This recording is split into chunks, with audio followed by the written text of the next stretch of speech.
एक समय की बात है। रामपुर नाम के गांव में एक मजदूर रवि अपनी पत्नी शारदा और दो बच्चों के साथ रहता था। उसके बच्चों का नाम था साइली और सारंग। रवि बहुत ही गरीब इंसान था। वो हर दिन मजदूरी करने लोगों के खेतों में जाता था और बहुत मेहनत करके कुछ ना कुछ कमा लाता, जिससे उसका घर चलता था। एक दिन रवि अपने पूरे हफ्ते की मजदूरी लेकर घर चला आता है और शारदा से, शारदा ये लो 600 रुपये साइली और मयूर की फीस के लिए। बाबा, आप इतनी मेहनत करते हो, आज फिर से आप आपके लिए बनियान नहीं लाए और हमारे स्कूल की फीस दे दी। अपने लिए भी कुछ लिया करो बाबा। अरे कोई बात नहीं, मुझे पता था ये अपने लिए कुछ भी नहीं लाएंगे। मैं इनके लिए नई बनियान लेकर आई हूँ। अरे ये क्या बात हुई शारदा, मेरे लिए नए बनियान लाने की क्या जरूरत थी? उससे अच्छा तुम बच्चों के लिए कुछ लेकर आती। जी कल रक्षाबंधन है तो साइली को राखी चाहिए थी, तो मैं बाजार राखी लेने गई थी तो आपके लिए नई बनियान भी लेकर आई। कितने फटे हैं देखो आपके बनियान। अब कल ये नए पहन के जाना। हाँ बाबा, जरा अपना भी ख्याल रखा करो। साइली बिटिया, पढ़ाई बहुत ज़रूरी है। तुम लोग अच्छे से पढ़ाई करो और आगे बढ़ो, नहीं तो मेरे जैसी मजदूरी करनी पड़ेगी। विद्या इंसान के जीवन में बहुत काम आती है बेटी। हाँ बाबा, हम दोनों बहुत अच्छे से पढ़ाई करेंगे, लेकिन आप अपना भी ख्याल रखिए। हाँ बेटी, चलो अब अपनी पढ़ाई करने बैठो तुम दोनों। जी बाबा। अगले दिन रवि और कुछ लोग काम के सिलसिले में शहर जाते हैं। काम खत्म कर उन लोगों को घर आने में बहुत देर हो जाती है। रवि और उसके साथी रास्ते से घर लौट ही रहे थे, तभी उन्हें रास्ते में एक औरत की चिल्लाने की आवाज आती है। रवि और उनके साथी उस आवाज की ओर दौड़ कर जाते हैं और देखते हैं तो 2-3 गुंडे एक कार को घेरकर एक औरत के साथ जबरदस्ती करने की कोशिश कर रहे थे। उस औरत के साथ एक छोटा बच्चा भी था, जो ये सब देखकर बहुत रो रहा था। रवि जल्द ही दौड़कर उन गुंडों के पास जाता है और उन्हें मारने लगता है। वो 3 बदमाश बाकी लोगों को उनकी ओर आते देख वहां से दुम दबाकर भाग जाते हैं। बहन जी, आप इतनी रात गए इस सुनसान रास्ते पर क्या कर रही थी? यहाँ रात के समय हमेशा खतरा रहता है, क्या आपको पता नहीं? और आपके साथ कोई बड़ा आदमी भी नहीं है। यहाँ अक्सर चोर उचक्कों का खतरा रहता है। अच्छा हुआ हमें शहर से आने में देर हो गई और आप हमें दिखाई दी, नहीं तो क्या होता भगवान जाने। चलो आप मेरे घर चलो, यहाँ इतनी रात से सफ़र करना अच्छा नहीं है। भाई साहब, मैं शहर में रहती हूँ। मेरा नाम कल्पना है। मेरे पति बहुत बीमार है, इसीलिए मैं आज यहाँ ज़मीन के काम के सिलसिले में आई थी।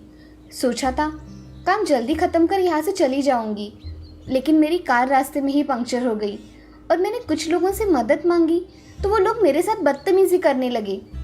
अच्छा हुआ आप यहाँ आए और मेरी जान बचाई। मैं आपका ये एहसान कभी नहीं भूलूंगी। बहन जी, ऐसी कोई बात नहीं है। लाओ, मैं आपके कार का टायर बदल कर देता हूँ। रवि कल्पना की कार का टायर बदल देता है और उसे अपने साथ अपने घर आने को कहता है। लेकिन कल्पना, उसके पति बहुत बीमार है और उनका ख्याल रखने वाला उसके सिवा कोई नहीं है, ये सब रवि को बताती है और वहाँ से निकालने की तैयारी करती है। कल्पना साड़ी का एक थोड़ा सा कपड़ा फाड़ती है और रवि से, भाई साहब, आज अपने भाई बनकर मेरी रक्षा की है। इस वक्त राखी तो नहीं है मेरे पास, लेकिन मैं ये साड़ी का टुकड़ा बांधकर आज से आपको अपना भाई मानती हूँ। मेरी भी कोई बहन नहीं है। आज मेरा एक बहन का सपना पूरा हो गया। बहन रुको ज़रा। रवि अपने थैले में से लाई हुई मिठाई में से कुछ मिठाई निकालकर कल्पना को देता है और कल्पना से, बहन तुम्हारे इस गरीब भाई की ओर से तुम्हारे राखी का तोहफा समझ कर रख लो। भैया, ये तोहफा तो बहुत ही प्यारा है। आप मुझे आपके घर का पता दो, मैं आपको राखी भेज दूंगी। रवि कल्पना को अपने घर का पता बताता है। कल्पना रवि के घर में कौन कौन है ये सब जानकर अपनी कार से शहर के लिए निकलती है। रवि घर जाकर सारी बात शारदा को बताता है। अब 2 दिन बाद राखी थी। राखी वाले दिन सारंग अपनी माँ से, माँ देखो ना मेरा कुर्ता कितना फटा है, मुझे नया कुर्ता चाहिए। सारंग, अब दिवाली आने वाली है ना, तब मैं तुझे नया कुर्ता लेकर दूंगी। सारंग, माँ ठीक कह रही है। देखो, मैंने भी पुराना ड्रेस ही पहना है। ये देखो, मैंने तुम्हारे लिए लड्डू लाए हैं। चलो अब जल्दी से राखी बांध लो। तभी उनके घर पर एक आदमी आता है और रवि से, जी ये कल्पना जी ने भिजवाया है। क्या रवि आपका ही नाम है? जी मैं ही रवि हूँ। मेरी तरफ से कल्पना बहन को धन्यवाद कहना भाई साहब। रवि घर के अंदर जाता है और शारदा से, अरे शारदा ये देखो, कल्पना बहन ने मुझे राखी और मिठाई भेजी है। मुझे बहुत खुशी है कि भगवान ने आपको एक बहन दे दी, जिसने आज राखी के त्योहार पर आपकी सुनी कलाई भर दी। कल्पना शहर में रहती थी, लेकिन वो हर साल अपने भाई रवि को राखी जरूर भेजती थी। अब ऐसे ही कुछ साल बीत जाते हैं। रवि मजदूरी करके बहुत थक जाता है। उससे अब ज्यादा कुछ काम भी नहीं हुआ करता था, लेकिन जितना हो सके वो काम कर लेता था। अब साइली की भी शादी तय हो चुकी थी। शारदा, साइली की शादी को अब बस कुछ ही दिन बाकी है। सब कुछ कैसे होगा? मुझे तो बड़ी चिंता हो रही है। हमारे पास तो अब पैसे भी नहीं बचे और मैं अच्छे से कमाई भी नहीं कर पा रहा हूँ। आप चिंता मत करो, कुछ ना कुछ हल जरूर निकल आएगा। तभी वहाँ साइली आती है और शारदा से, माँ, बाबा, आज मैं शहर जा रही हूँ। आज मेरा लास्ट एग्जाम है, शाम तक घर लौट आऊंगी। संभल कर जाना बेटी, और अनजाने लोगों से बात मत करना। हाँ बाबा, मैं अपना ख्याल रखूंगी। ऐसा कहकर साइली अपनी एग्जाम के लिए शहर चली जाती है। शहर जाकर वो अपनी एग्जाम देती है। जब वो शाम को घर के लिए निकलती है तो उसकी बस मिस हो जाती है। वो वहीं खड़ी रहकर अगली बस का इंतजार करती है, लेकिन तभी वहाँ 2-3 आवारा लड़के आते हैं। लड़की तो एकदम अकेली है भाई, क्या ख्याल है तुम्हारा? अरे भाई, इसमें सोचने की क्या बात है, चलो उसके साथ खड़े हो जाते हैं। ऐसा कहकर वो तीनों लड़के साइली को घेर लेते हैं और उसके साथ बदतमीजी करने लगते हैं। साइली बहुत डर जाती है और मदद के लिए आवाज लगाती है।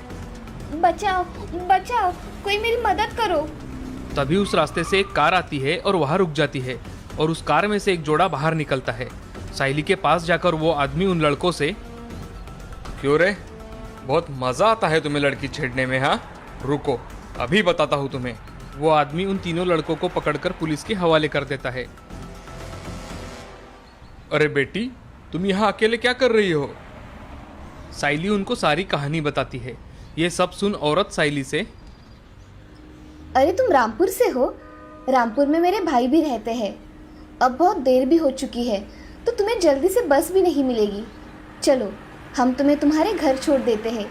उसी बहाने मैं मेरे भाई से भी मिल लूंगी। दोनों साइली को कार में बिठाकर रामपुर की ओर निकल जाते हैं। इधर घर पर रवि और शारदा भी बहुत परेशान थे कि साइली अभी तक घर पर क्यों नहीं आई। दोनों घर के बाहर खड़े रहकर साइली का इंतजार ही कर रहे थे, तो उनके घर के सामने एक कार आकर रुकी और साइली उस कार से नीचे उतरकर अपने माँ के गले लगी और रोने लगी। अरे क्या हुआ बेटी, तुम रो क्यों रही हो? शारदा साइली से कुछ पूछ ही रही थी, तभी कार में से एक औरत और आदमी बाहर आए। जैसे ही रवि की नजर उस औरत पर गई तो रवि, अरे कल्पना बहन, आप अचानक यहाँ, और वो भी मेरी बेटी साइली के साथ? कल्पना भी रवि को देखकर बहुत खुश हुई और दोनों ने रवि को सारी घटी कहानी बताई। कल्पना बहन, आज आपने मेरी बेटी को सही सलामत मेरे घर लाकर मुझे आपका हमेशा के लिए ऋणी बना दिया है। भैया, तुमने मेरी मदद की थी, इसीलिए शायद भगवान ने मुझे साइली की मदद करने भेज दिया हो। चलो बहन, अंदर चलो। अब तुम 2 दिन अपने भाई के घर ही रहो। बहन, मैं तुम्हें खत भेजने ही वाला था कि कुछ ही दिनों में साइली की शादी है। अरे, ये तो बड़ी खुशी की बात है भैया। सभी लोग बातें करते हुए घर के अंदर जाते हैं। कल्पना और उसका पति 2 दिन तक रवि के घर रहते हैं और जाते वक्त कल्पना रवि से, रवि भैया, ये 1 लाख रुपए मैं साइली की शादी के लिए दे रही हूँ। मना मत करना भैया, मेरा इतना हक तो बनता ही है मेरी भतीजी पर। अरे बहन, इसकी कोई जरूरत नहीं, बस तुम सब लोग शादी में आ जाओ, इसमें ही मुझे बहुत खुशी मिलेगी। भैया, हम सब तो शादी में जरूर आएंगे, लेकिन ये मेरी तरफ से साइली के लिए है, ये आप रख लो।